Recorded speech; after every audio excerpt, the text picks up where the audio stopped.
Unaware the company he worked for was my secret inheritance, my husband tried to sell it to fund his mistress. What I did next left them both with nothing. He didn't just cheat on his wife. He sat across from another woman in a quiet restaurant, slid a flash drive across the table, and calmly tried to sell secret company data to fund a new life with his mistress, never knowing that the company he was betraying belonged to the very woman he was throwing away. In the months leading up to that night, Emma Carter walked through the halls of the building her late father once ran, a place she had secretly owned for years through a hidden trust in her maiden name. To most people, she was just a quiet administration worker who mostly sent emails from home and showed up at the office for archive days and policy reviews. To Michael Collins, her husband, she was a soft, supportive wife who knew nothing about the high-level decisions at his job.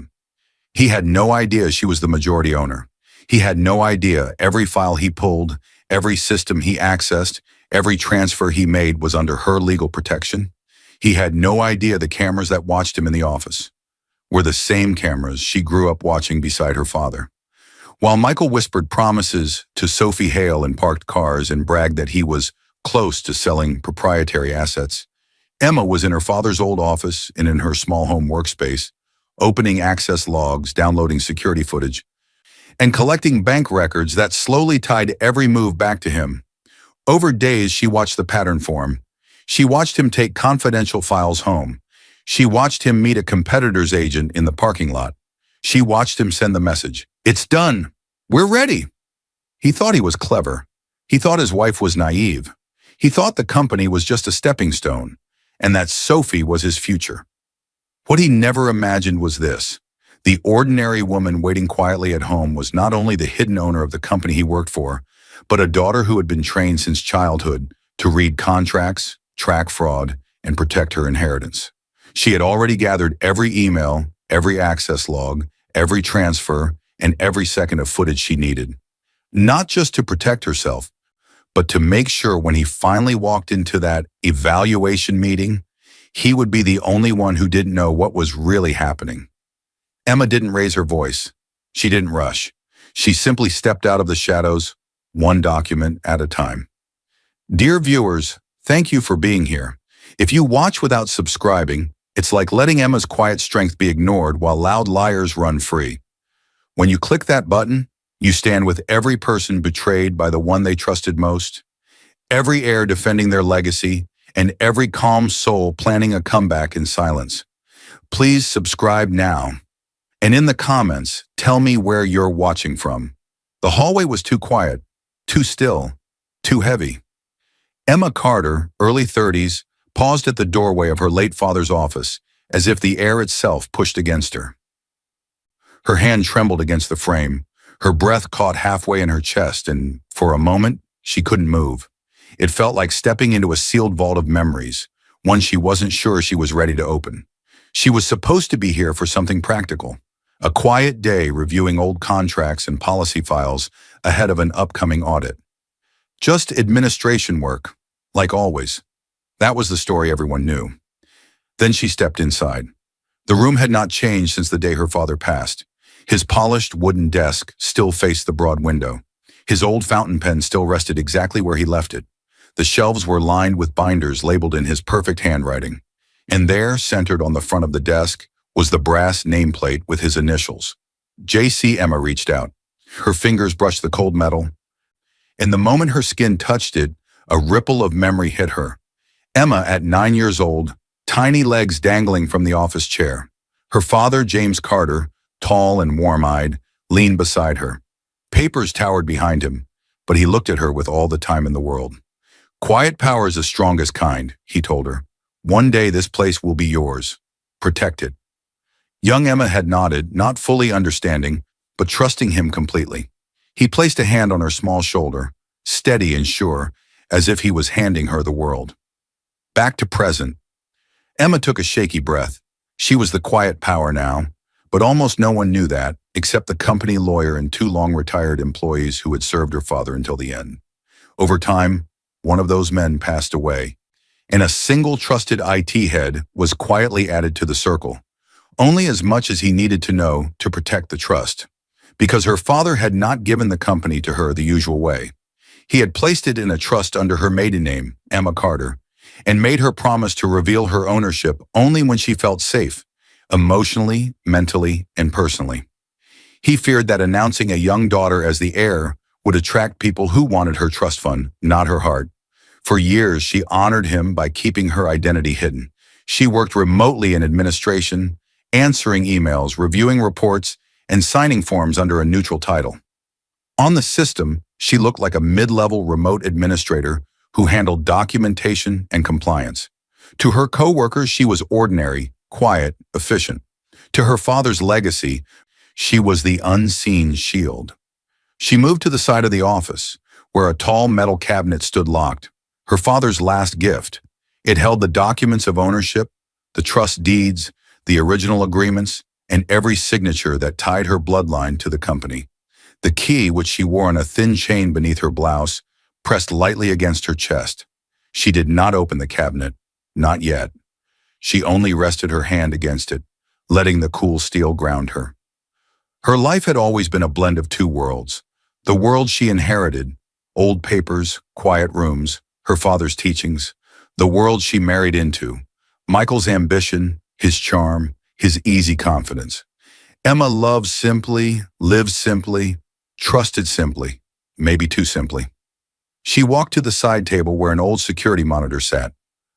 Her father had installed it decades ago to observe the building entrance. Years later, at her request, the IT had connected it to the modern digital camera system so she could still see the lobby feeds from this room whenever she visited. Out of habit, something she had done since childhood, she pressed the power button. The screen flickered alive. Footage from the lobby appeared. People moved through the frame, chatting, holding coffee cups, walking toward elevators.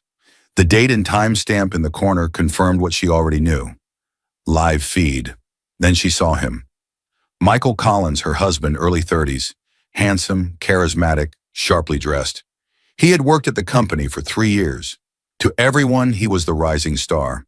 To Emma, he was the man she believed in, a man she trusted enough to bring into her father's world, even if he never knew the true depth of her connection to it. Michael walked through the lobby with 2 coworkers. He was laughing loudly, gesturing with his hands. Emma leaned closer to the monitor, expecting to read his lips, saying another harmless story, something light, something normal. Instead, Michael leaned in toward the 2 men, his expression shifting into something harder, and said with a grin that twisted Emma's stomach, "One day, this place will be mine." Emma froze. Her blood turned cold, not from fear, but from confusion. Michael spoke with the ease of someone claiming land he already owned. His smile was wide, confident, almost arrogant. His co-workers chuckled as if it was a joke, but Michael didn't laugh. He meant every word. Emma's fingers curled around the edge of the desk. Why would he say that? Why would he think that? Her heart pounded as she stared at the screen, her reflection faint in the glass, her face shifting from surprise to something far heavier. Unease, a feeling she had not felt in years. Something was wrong, something she could not yet name, something waiting in the shadows of tomorrow.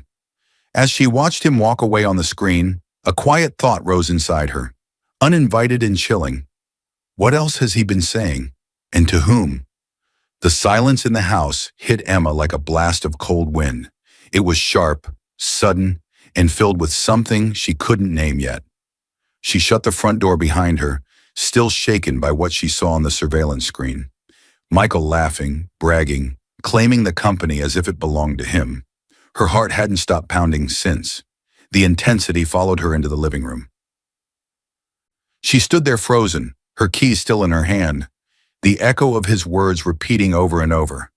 One day, this place will be mine. Her breath trembled. She needed answers. But answers rarely came from reactions. They came from understanding. Emma slowly walked to the couch and sat down, hands clasped tightly together. Her mind shifted from the shock of today to the history that led her here, back to the first time she believed Michael's ambition was something pure, something safe. Michael Collins had been 20-something, charming, confident, a man who loved big ideas and bigger dreams. He worked in sales back then, always talking about promotions, opportunities, improving himself. He met Emma at a small charity event organized in memory of her father. She attended quietly at the back, using only her first name. He told her she was refreshing and different from the pretenders. Back then, he believed Emma was a gentle middle-class woman, quiet, humble, soft-spoken. He didn't know about her inheritance. He didn't know who her father was. He didn't even ask many questions. Emma liked that. It felt like he loved her, not the money she quietly held. Michael joked once about her last name, Carter, saying it sounded like rich people. Emma laughed it off and told him it was just a name. He shrugged and accepted it. He assumed she was simple, ordinary, and that suited him fine. Emma remembered the early mornings after they married, Michael's warm smile, his excited rambling about his plans, his dreams of climbing the corporate ladder, the speeches he practiced in the mirror. She had supported him fully, believing his drive came from wanting a shared future. It made her proud in a way, but now, after the surveillance footage, those memories felt like soft fabric being pulled apart, thread by thread. Back to present. Emma sat straighter, staring at the wedding photo on the shelf. In it, Michael held her too tightly, almost gripping her. Back then, she thought it was passion. Now she wondered if it was possession. That thought led to another memory. Subtle hints she had ignored. Michael making jokes about their bosses being clueless old men. Michael mentioning a coworker who married up and gained power through his wife's family. Michael brushing off any mention of her father with, "He seemed fine. Why talk about the past?" Michael repeatedly asking about long-term benefits and who has real control around here. At the time, she took these as harmless, maybe even ambitious jokes, but now they felt like little pieces of a larger picture, one she had never looked at closely enough. She rubbed her wrist absently, grounding herself. Michael had changed in the last year.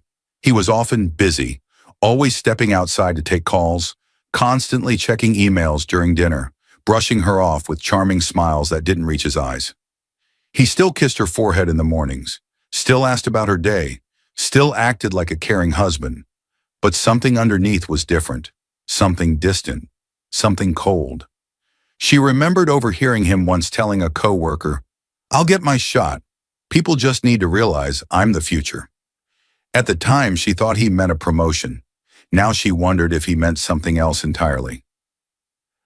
Emma stood and walked into the kitchen. The tension in her chest wouldn't leave. She felt like she had stepped into the middle of a story she didn't know she was part of. Just as she set a glass down on the counter, the front door opened. Michael walked in, loosening his tie. He looked tired but put on a smile when he saw her, as if flipping a switch. "Hey, Em," he said, voice warm, too practiced. "Long day?" She nodded. "You could say that." Michael kissed her cheek lightly, already pulling out his phone. Scrolling quickly, thumb moving with urgency he tried to hide. His lock screen lit up without asking for a code.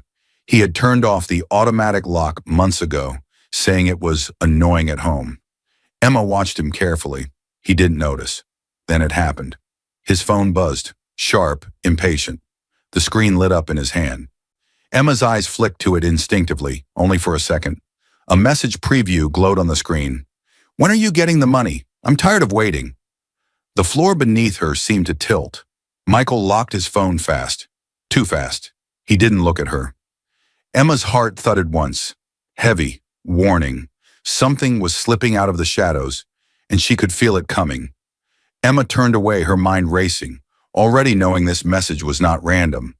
Someone was counting on Michael, and she was about to find out what he was really doing at work. Michael burst through the glass doors of the office building the next morning with a rush of energy that felt almost aggressive. His voice carried across the lobby as he spoke loudly to a coworker walking beside him. Anyone watching him would think he owned the place. His stride was bold. His smile was sharp. His confidence was louder than the footsteps that echoed around him. He wasn't just walking to work. He was marching towards something. But Emma, watching the morning unfold from a split-screen security feed in her small home office, felt a different rush entirely. Fear. The message she saw last night had not left her mind. "When are you getting the money? I'm tired of waiting." It kept replaying like a warning she could not escape. Years ago, with the help of the trusted IT head, she'd been given a secure remote login to the building's camera system under a generic admin profile. Necessary, they said, for trust oversight and off-site policy review. It was a quiet arrangement, buried in technical paperwork. Now, watching Michael from a distance, she felt the pieces shifting. The intensity eased into reflection. She remembered when Michael first got this job 3 years ago. He was grateful, nervous, excited. He talked about starting from the bottom and earning respect the right way. Emma supported him, helped him review presentations, packed his lunches, encouraged him. She thought she was watching her husband grow into his own strength, but what she saw now wasn't growth. It was hunger. Dangerous, sharp-edged hunger. On the screen, Michael leaned against the reception desk, laughing with his co-worker Mark Dawson, a man in his mid-30s who worked in finance. Mark was friendly, easygoing, and respected by many. Michael lowered his voice, but still spoke with enough confidence for anyone nearby to hear. The lobby cameras had audio. "Big change is coming," Michael said, tapping the desk. "This place will look very different soon. Trust me." Mark raised a brow. "Promotion coming your way?" Michael smirked. "Something better." Emma's heart tightened. She knew that tone. It was the same tone he used when he bragged in the lobby days ago. Michael moved down the hall toward his office. Emma clicked through the camera list until she landed on the small copy room feed. She watched as he checked the hallway, then opened a confidential file drawer. He took out several folders, client profiles, internal strategy papers, information that belonged to teams he didn't directly work with. His badge technically allowed access because of a role expansion Emma herself had once recommended, but he had no legitimate reason to pull those specific documents today. He pulled out his phone. He snapped pictures of the documents, quick, precise, practiced. Logic tightener. But he never touched the physical cabinet containing ownership documents because he didn't know it existed. And in the digital system, that section was fully restricted under a separate Carter Trust layer. No matter how ambitious he was, he didn't have the clearance to find what Emma held. This wasn't an attempt to claim title. This was something else. Something he thought he could use to gain leverage or money fast. Emma swallowed hard. Her father's voice drifted back to her like a cold wind. James Carter sat across from her in the office years ago. "Never assume proximity means loyalty," he warned gently. "Keep your eyes open. Sometimes the closest person is the first to want more." At the time, she thought he meant business partners. She never imagined the warning might include her own husband. On the screen, Michael slipped the documents into his bag and left the room, but Emma kept watching. Later that afternoon, Michael walked out of the building during lunch. Emma switched to an exterior camera feed. He crossed the parking lot with quick, focused steps. A black sedan sat parked near the far end. Inside, a woman waited. Emma felt her breath catch. The woman was Sophie Hale, mid-20s, stylish, confident, the same name she suspected had been behind the late-night messages. Sophie opened the passenger door, and Michael slid in beside her. He didn't hesitate. He didn't look around nervously. He moved like someone who had done this before. He kissed her hand. Emma felt as if someone pressed a hand hard against her chest. The betrayal wasn't loud. It was quiet, intimate, practiced. Their lips moved in conversation. But the camera could not pick up sound inside the car. Still, Sophie's gestures were sharp, demanding. Michael's expression tightened with frustration and impatience, then shifted into determination, almost certainty. They spoke for several minutes until Sophie passed him a thick envelope. He opened it. Papers inside. He skimmed fast, eyes widening slightly. Emma leaned closer to the screen without realizing it. Then Sophie tapped her fingers twice on the steering wheel. A subtle signal. A man stepped from behind the sedan, middle-aged, suit jacket, dark briefcase. Emma recognized him, Leon Price, a representative from a competitor company her father never trusted.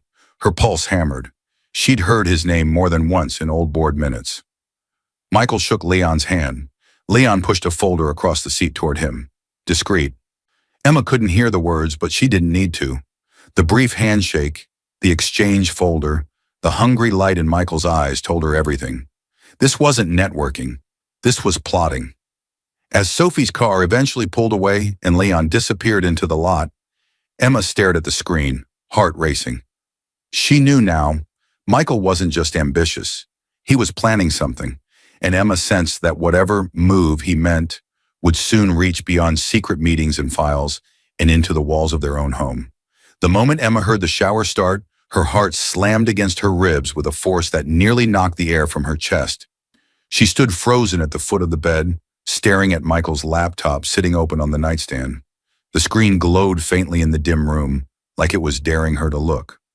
He had brought it home, tossed it carelessly on the bed, and gone straight to the bathroom. No password prompt, no lock screen. He always said, "It's just faster this way at home," as if security stopped at their front door. Intensity surged through her. She walked toward it.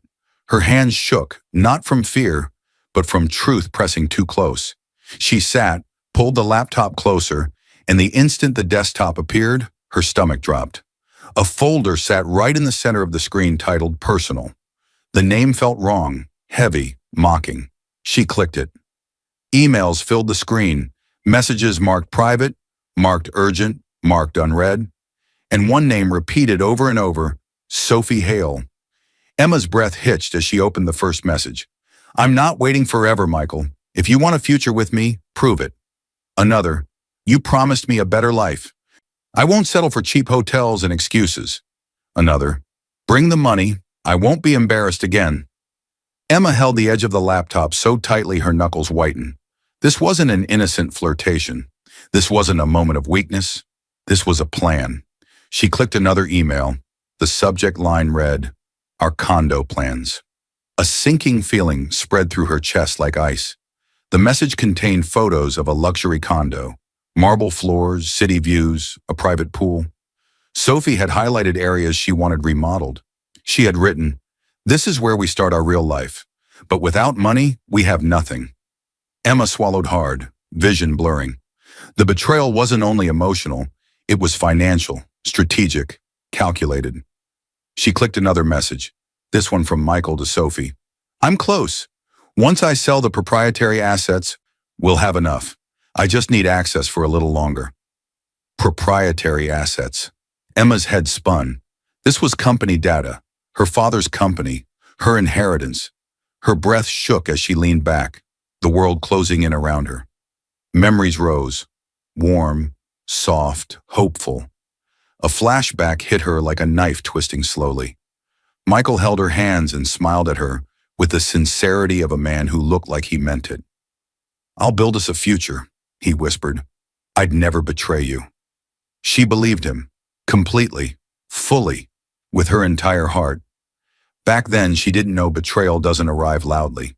It arrives in pieces, small lies, quiet secrets, hidden emails, promises made to someone else. Emma returned to the screen, pain throbbing beneath her ribs. She opened more emails. Sophie wrote, "You're broke, Michael. I didn't leave my last relationship for a man who can't provide. Bring me what you promised."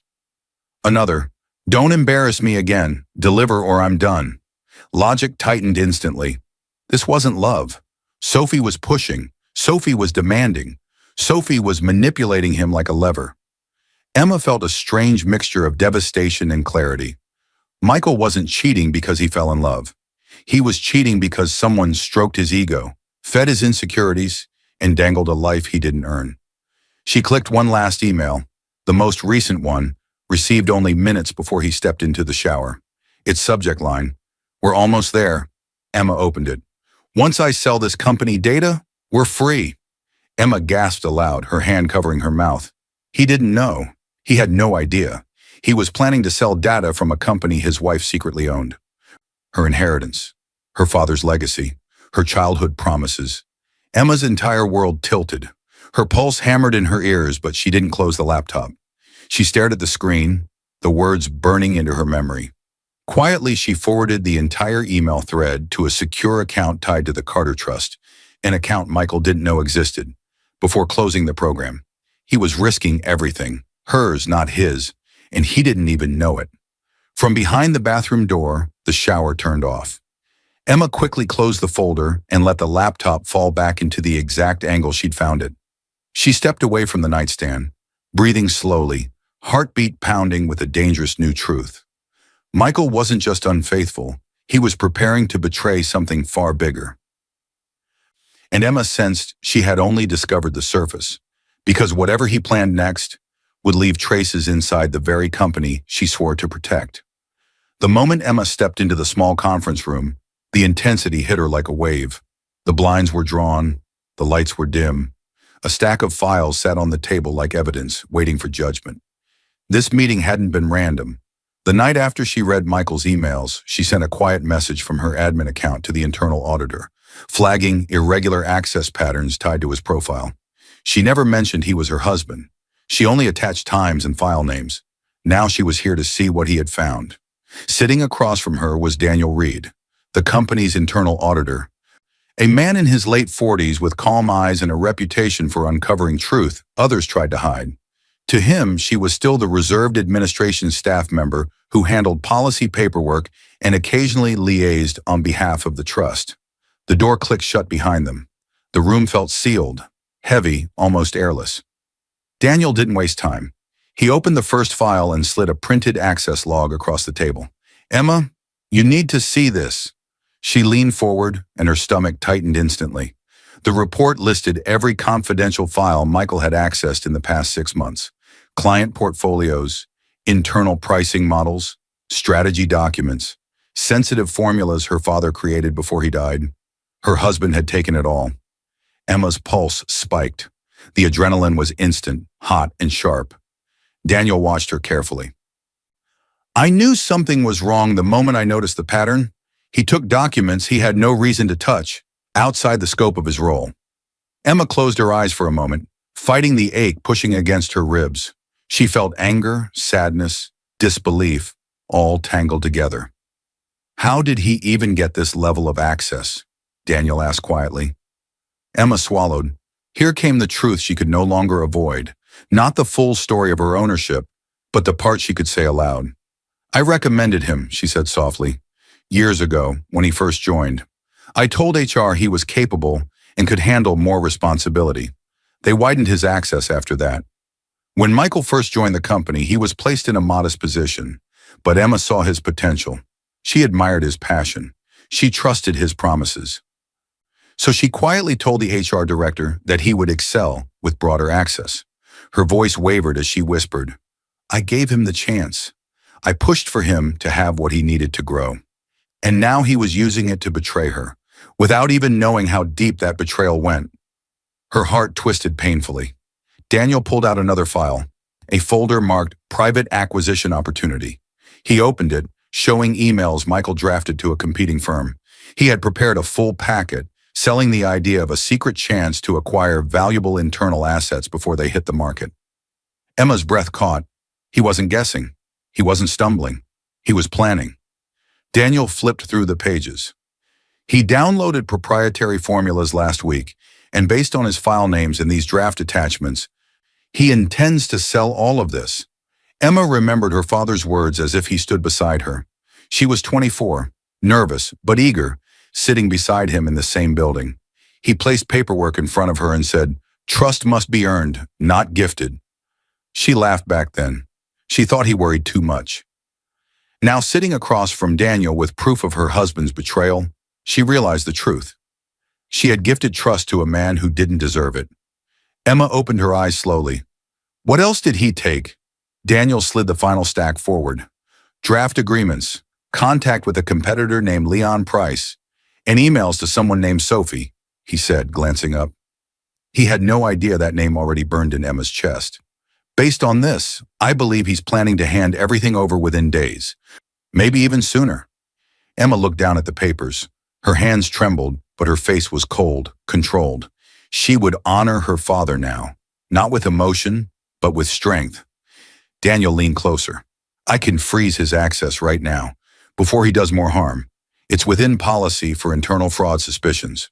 The room went still. This was the moment. She could stop everything. She could save the company instantly. But that wasn't enough.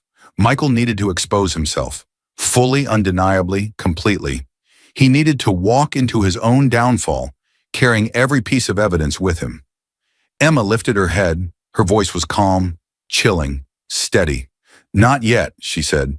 "Document everything. Log every access. I need him to finish everything, so he buries himself with his own actions." Daniel stared at her for a long moment, then nodded slowly. He understood this wasn't just about policy anymore. It was about truth that could stand up in any room, boardroom or courtroom. The plan was no longer just about protection, it was about justice. Emma stood, straightened her blouse, and took a deep breath. Her heart hurt, but her resolve tightened like steel. Michael wanted to play with power. He had no idea the real owner had finally stepped into the game, even if he still didn't know her name set on the deeds. As Emma left the room, a quiet fear stirred inside her, because she sensed Michael was already moving faster than she expected, and the next evidence she'd find would come from places far beyond spreadsheets and office hallways. Emma moved fast, faster than the fear rising in her chest. The moment she stepped inside her home office, she shut the door behind her with a force she didn't know she had. Her heartbeat thundered in her ears. Every image from the last few days flashed before her eyes. Michael taking confidential files, meeting Sophie in the car, shaking hands with Leon, preparing documents for a secret sale, and the email where he wrote, "Once I sell this company data, we're free." She dropped into her chair, opened her laptop, and began working with an intensity that felt almost electric. This was war, a quiet one, silent, precise, and powerful. She opened the folder she created moments earlier. Evidence. Her hands moved quickly, steady despite everything. She pulled up the secure Carter Trust email account and opened the copies of Michael's messages she had forwarded from his laptop. She saved each email and attachment into organized subfolders: emails, Sophie, draft deals, competitor, condo plans. Then she logged into the company's secure admin system using the credentials only a few people knew she had. She downloaded the access logs Daniel had sent earlier, saving them alongside the emails.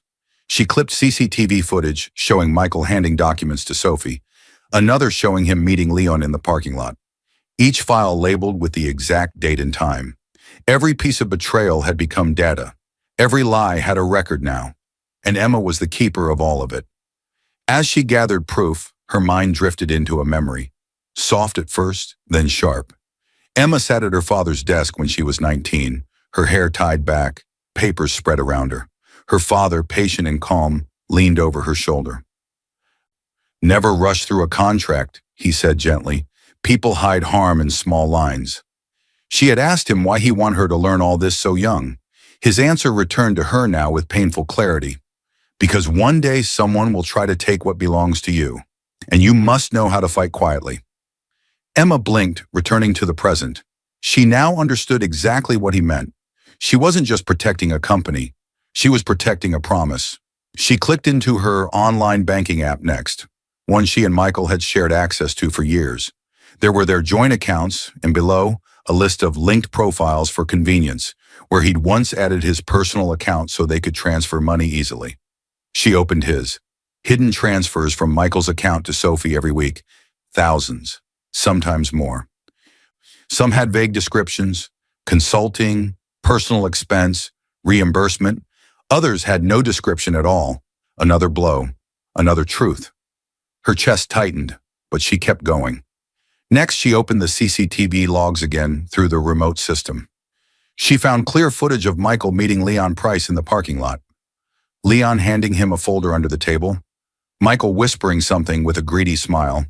She clipped the video and saved it with the rest. Every piece connected, every action painted the full picture. Michael wasn't being forced into this. Michael wasn't a confused man in over his head. Michael was willingly betraying her, betraying the company, betraying everything her father built. She felt pain, yes, but pain was no longer in control. Strategy was. She reached for her phone and dialed a number she hadn't used in months. The call rang twice. A calm voice answered. "Emma?"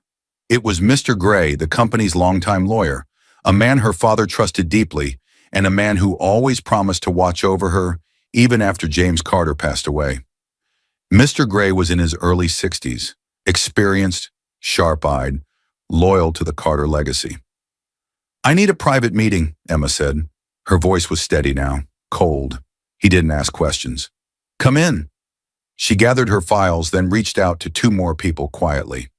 Mrs. Whitford, a retired employee her father trusted, known for her honesty and long memory of how things used to be. Ethan Moore, the IT head who helped keep her ownership a secret for years and who had wired the old monitor and set up her remote access. Within hours, they were seated together in a small office inside the building her father once ruled. They looked at Emma the way her father once did, with respect. Emma placed the evidence on the table. Mr. Gray reviewed everything slowly. His expression darkened with every page, every screenshot, every transfer record. Mrs. Whitford shook her head, whispering, "Your father would be heartbroken."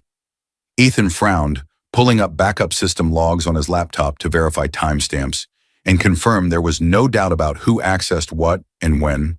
All three of them stood behind her silently, loyal to her legacy, loyal to the truth. After a long pause, Mr. Gray looked up. "Emma, this is bad," he said.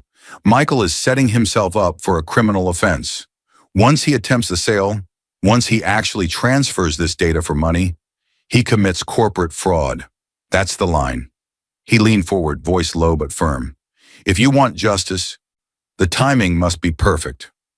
Emma's eyes hardened, cold and focused. "Then we wait," she said quietly. "We watch every move. Ethan, log everything. Mr. Gray, be ready the second he crosses that line." Her father once taught her that the strongest power is silent power. Now she understood why.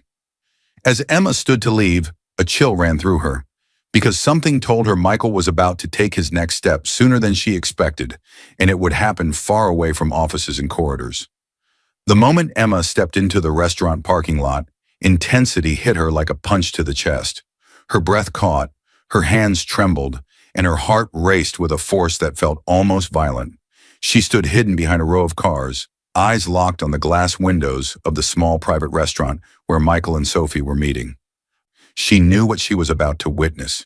She knew it would hurt, but she also knew she had to see it with her own eyes.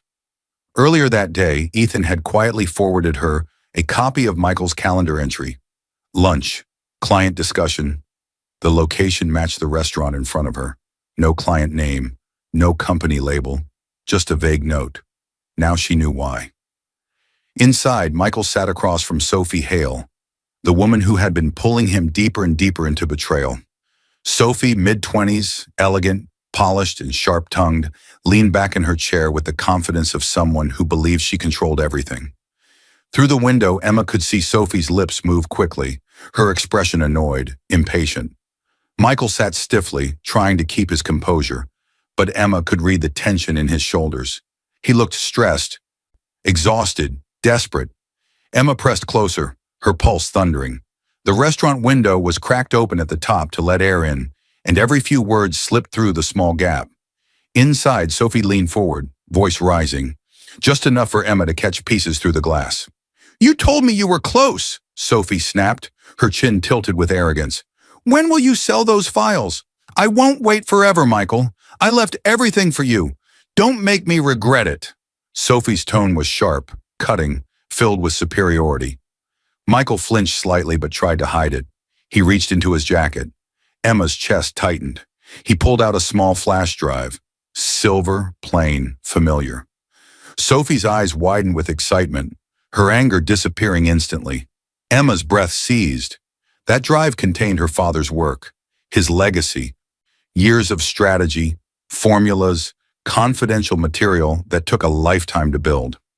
Michael placed the flash drive on the table with a quiet, almost proud motion. Emma felt something tear inside her, not loud, not sudden, but slow and painful. Sophie reached for Michael's hand, her voice softening, calculating. "This is it," she whispered. "Once you hand this over, we can finally start our life." Michael nodded, his jaw tight, eyes shining with a need to please her. Emma forced herself to focus, to breathe, to remember why she was here. She wasn't here for tears or rage. She was here for truth, and the truth was right in front of her. As Michael and Sophie stood to leave, Emma stepped back into the shadows. She expected them to walk out holding hands, maybe whispering promises to each other. But what she saw instead nearly brought her to her knees. Sophie lifted her wrist to brush her hair back. A bracelet glimmered on her arm, delicate gold engraved on the inside with two letters Emma knew by heart. E and M, Emma's gift. A gift she had given Michael on their second anniversary, their initials joined together. Her breath left her body in one painful exhale. Michael had told her he lost that bracelet months ago. He even pretended to search the house for it, checking under cushions and in drawers. But he didn't lose it. He gave it away. Another lie. Another sign she ignored. Another piece of her marriage ripped away. Her eyes stung, but she didn't cry. Not now. She watched them walk toward the parking lot. Sophie laughed loudly, tossing her head back, bracelet sparkling under the streetlights. Michael smiled, forced but eager, as if her approval was oxygen he couldn't live without. Emma gripped her phone in her pocket. She felt her strength harden. She needed to remember this moment, not for pain, but for clarity. Her husband didn't love her. He loved the idea of being someone powerful, someone desired, someone admired. Sophie fed that hunger. He followed it blindly. Emma stayed hidden as they reached Sophie's car. She couldn't hear their words anymore, but their body language did all the talking. Sophie leaned in close, whispering something into Michael's ear. He nodded, determination flickering in his eyes. Then Michael stepped back, pulled out his work phone, the one issued by the company, and typed quickly. Emma's instincts screamed. Her heart pounded in warning. A second later, her phone buzzed, a notification from a monitoring alert Ethan had quietly set up earlier that afternoon. Any outgoing message from Michael's company device to specific flagged contacts or competitor domains would trigger it. New flagged message sent from user, M. Collins, the alert read. Emma opened the notification. The automated copy of the message displayed on her screen. It's done. We're ready. Emma's breath froze. Ready for what? Ready to betray everything? Ready to hand over her father's legacy? The trap she created with Mr. Gray and Ethan was now fully set, and Michael had walked straight into it. As Sophie's car drove away, Emma felt a chilling certainty. The next move Michael made would drag him straight into a room he thought he wanted, not knowing it had already been prepared as his downfall. Michael stormed through the hallway with the confidence of a man convinced the world finally recognized his worth. His shoulders were squared, his stride sharp, his face set with a smug smile. The email he received that morning, a mandatory evaluation meeting regarding your future with the company, only fed his belief.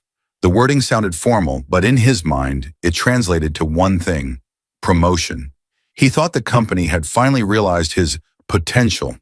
He didn't know he was walking into the biggest trap of his life. The elevator doors slid open, and he stepped into the top-floor hallway, adjusting his tie. He imagined a new title, a raise, maybe even a position close to the board. Sophie's voice echoed in his head. Make it happen, Michael. Don't disappoint me again. He pushed open the boardroom door without knocking. And everything inside him froze. The room was filled, 10 board members seated in perfect formation, their faces unreadable. Security guards stood near the walls, motionless but alert. At the center of the long table sat Mr. Gray, the company lawyer, stern and calm. And at the head of the table, Emma, his wife, his quiet, gentle, predictable wife. But she wasn't quiet now. She wasn't gentle now. She sat straight, composed, her maiden name, Emma Carter, displayed on a nameplate in front of her. Next to it lay a slim folder with the Carter Trust seal, the same name tied to the trust records he never bothered to ask about. Michael's breath stuttered. He tried to smile, but it collapsed halfway. Emma, he said, voice cracking. What are you doing here? Emma didn't speak at first. She simply slid a signed document across the table toward the center. At the top, in bold letters, majority ownership confirmation.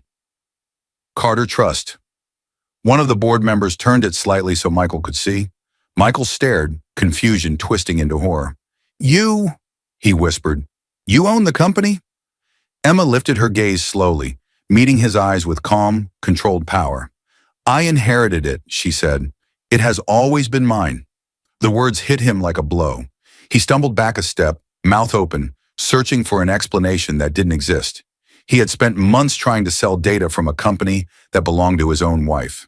The silence was heavy, cold, punishing. Michael tried again. Emma, I didn't know. I swear, Mr. Gray cut him off, sliding a thick packet across the table toward him. This, the lawyer said, is everything you've done in the last 6 months. Michael's shaking hands opened the folder.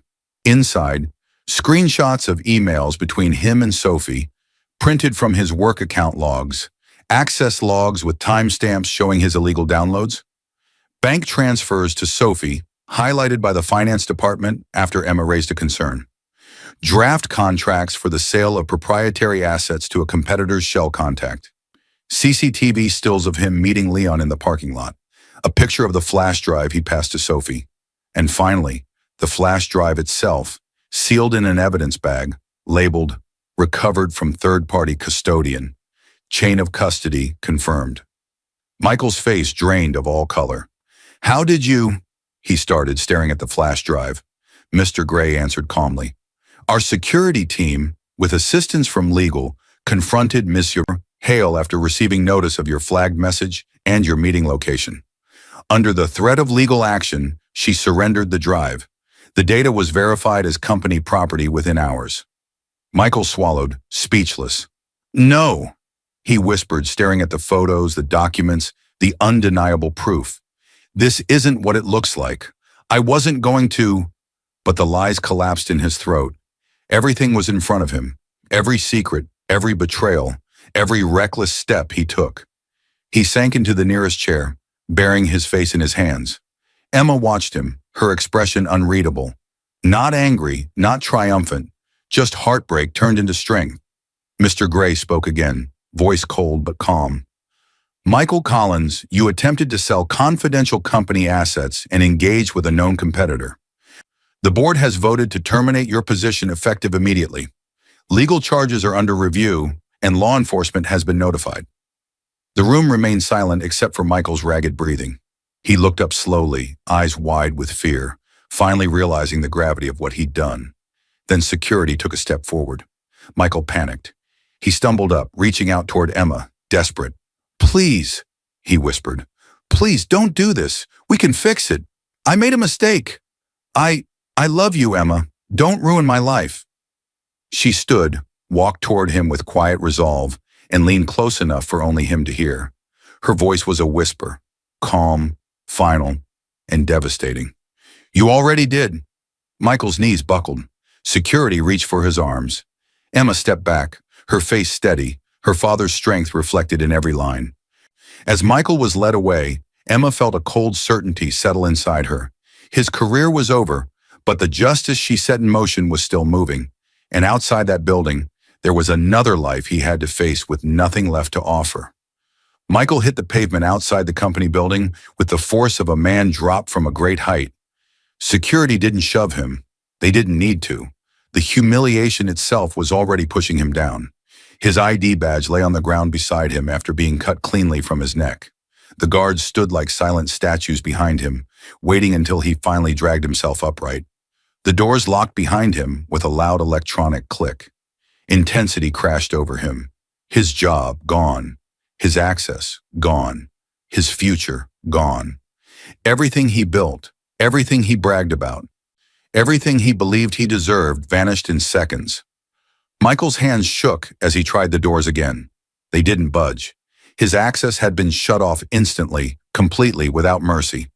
He stared through the glass, hoping someone might look at him with pity. No one did. Employees moved past with a mix of confusion, disgust, or avoidance. The world he once felt entitled to now rejected him entirely. He stumbled to a bench on the sidewalk, mind spinning. He grabbed his phone, his last remaining lifeline, and opened his banking app. Error message, then another. Account temporarily restricted. Please contact your bank's fraud department. He tried his credit card app. Same result, every account, every card, every emergency fund. Frozen after the company's legal department filed a suspected corporate fraud report and flagged his activity to the bank earlier that day. Michael's breath cracked in his chest. No, no, no, no! He tried calling the competitor contact, Leon Price. Straight to voicemail. No callback. Leon was cutting ties. Fast. He dialed Sophie next. Ring. Ring. Ring. Finally, she answered, breathless. What do you want, Michael? It's bad, he whispered. They fired me. Emma, I didn't know. She owns everything. I'm under investigation. I need you. Please. Sophie sighed, long and irritated. So you're of no use now? Sophie, please, you said we'd... A male voice spoke in the background near her. Michael froze. Sophie lowered her voice. Listen, Michael, I didn't sign up to babysit a failure. Sophie, click. She hung up. A second later, blocked. Just like that. Michael stared at his phone in disbelief. The woman he risked everything for. The woman he betrayed his wife for. The woman he imagined a future with. Gone. Slow, cold silence wrapped around him. The betrayal hit him harder than the boardroom confrontation. Sophie had used him. She never cared for him at all. His breath turned shaky. His pride cracked. His desperation grew. He had no job, no money, no partner, no plan. Only one place left to go. He walked to the house he once shared with Emma, every step heavy, dragging humiliation behind him like a chain. The lights were on, warm, peaceful. Everything he destroyed still looked perfectly intact without him. He raised his hand and knocked. The door opened. Emma stood there, calm, steady, eyes unreadable. She looked stronger than he remembered, like someone who had finally stepped into the truth of who she was. Michael dropped to his knees right there on the porch. Emma, please, I'm begging you. I've lost everything. His voice cracked, raw. She pressured me. Sophie, she used me. She lied. I didn't mean for this to go so far. Please, Emma, help me. Tears streamed down his face, not from love, but from fear. Fear of losing the last person who ever believed in him. Emma didn't move. She didn't kneel beside him or tell him she forgave him. She simply reached inside the door frame and pulled out a large envelope. She held it out. He blinked. What is this? Her voice was soft, controlled. Your divorce papers. Michael's shoulders fell. No. Emma, please, please, don't do this. I have nothing left. Emma looked at him with a quiet sadness. Not pity, not anger, just truth. You chose that, she said. Then she closed the door. The soft click echoed louder than any shout. Michael remained kneeling, trembling, gripping the envelope like it was a lifeline he wasn't ready to open. He didn't stand. He didn't leave. He didn't breathe properly. His phone buzzed in his pocket. He pulled it out with shaking hands. A notification appeared from an unknown number. Notice: you are under investigation for attempted corporate fraud. A formal interview will be scheduled. Please await further instructions from the authorities or legal representatives. Michael's breath shattered. His nightmare was only beginning. Inside the house, Emma stood still, knowing the storm outside her door wasn't finished. But for the first time, she felt that justice and freedom were finally on her side, and there was one last part of her old life she needed to put away. Emma pushed open the door to her father's old office with a force that shook the frame. The intensity hit instantly, her heart racing, her breath sharp, her eyes burning with the weight of everything that had happened. The room seemed to greet her with silence, heavy but welcoming, like it had been waiting for this moment. She stepped inside. The air felt different now, not painful, not uncertain, but full of something steady, something right. She walked toward the wooden desk she grew up sitting beside, the same desk where her father built his dreams and taught her his truths. Her fingers trembled slightly as she opened the top drawer of the locked cabinet. Inside lay the documents that tied her to this place: trust papers, inheritance files, signatures in her father's handwriting. They no longer felt like secrets. They felt like home. She reached into her pocket and pulled out her wedding ring. The gold band was cold in her palm. Once it symbolized love, devotion, a future she believed in. Now it symbolized chains she had already broken. With a steady breath, Emma placed the ring gently into the cabinet next to the trust papers. It landed with a soft metallic sound. Quiet, final, powerful. Closure. She locked the cabinet and stood tall. Moments later, she entered the boardroom, where the board of directors waited. Their faces held respect now, not confusion or doubt. They rose when she entered. Mr. Gray, the company lawyer, nodded to her with pride. "Welcome, Ms. Carter. As the rightful owner, the floor is yours." Emma stepped forward, shoulders straight, voice calm. "Thank you." She didn't need to explain who she was anymore. They already knew. They had seen the evidence. They had watched her stand firm. After the meeting, she walked the halls of the company with a confidence she hadn't allowed herself to feel for years. No more hiding her identity. No more shrinking herself to protect others. She walked beside employees who now looked at her with admiration and trust. Her steps echoed with purpose. As she reached her father's portrait near the entrance, a memory washed over her, soft and warm. She was 18, nervous about the future, fear written across her face. Her father cupped her cheek and whispered, "When you're ready, you'll lead." Standing there now, looking at his picture, she whispered back, "I'm ready." She turned toward the glass doors, sunlight spilling into the lobby, lighting her path like a promise. And as she stepped outside, the final truth rose inside her, steady, strong, and free. "I didn't destroy them," she said quietly. "They destroyed themselves. I simply stepped out of their way." Fade out. I hope you enjoyed watching it as much as I enjoyed creating it. Like, share, and comment on the lessons you've learned. Let me know where you're watching from in the comments below. See you in my next video.